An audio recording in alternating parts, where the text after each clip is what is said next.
السلام علیکم ورحمۃ اللہ وبرکاتہ۔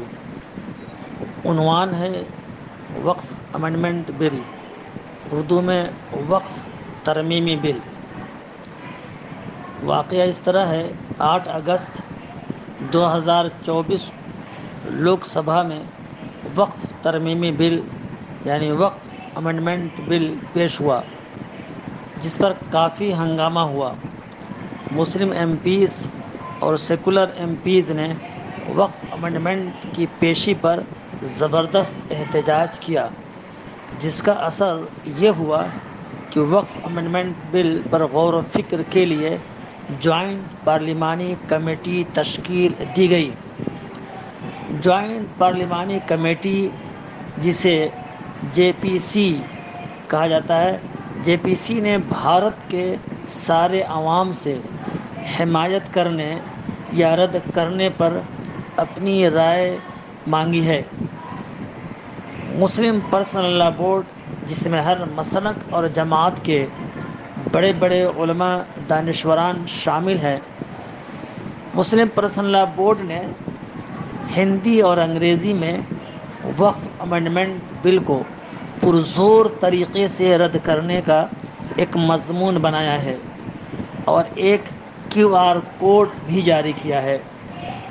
بورڈ سارے مسلمانوں سے اپیل کرتا ہے کہ اس کیو آر کوڈ کو اسکین کریں۔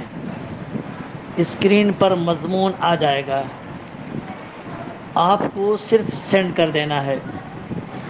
13 ستمبر جمعہ کا دن لاسٹ ڈیٹ ہے، لہٰذا بڑی تعداد میں خود کریں، گھر والوں سے، دوست احباب اور رشتہ داروں سے بھی سینڈ کروائیں۔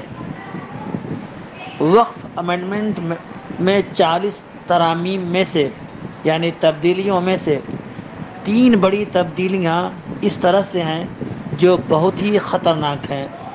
نمبر 1، اوقاف یعنی وقف کا مالک ضلع کلکٹر ہوگا۔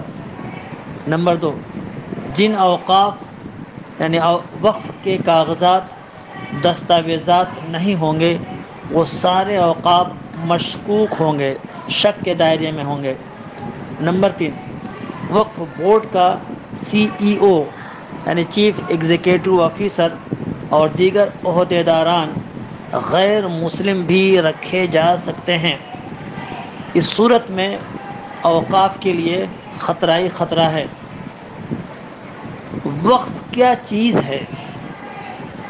وقف یعنی اپنی زمین، جائیداد، مکان، دکان یا کوئی اور سامان اپنی ملکیت سے یعنی اپنی اونرشپ سے نکال کر خدا کی ملکیت میں دینا۔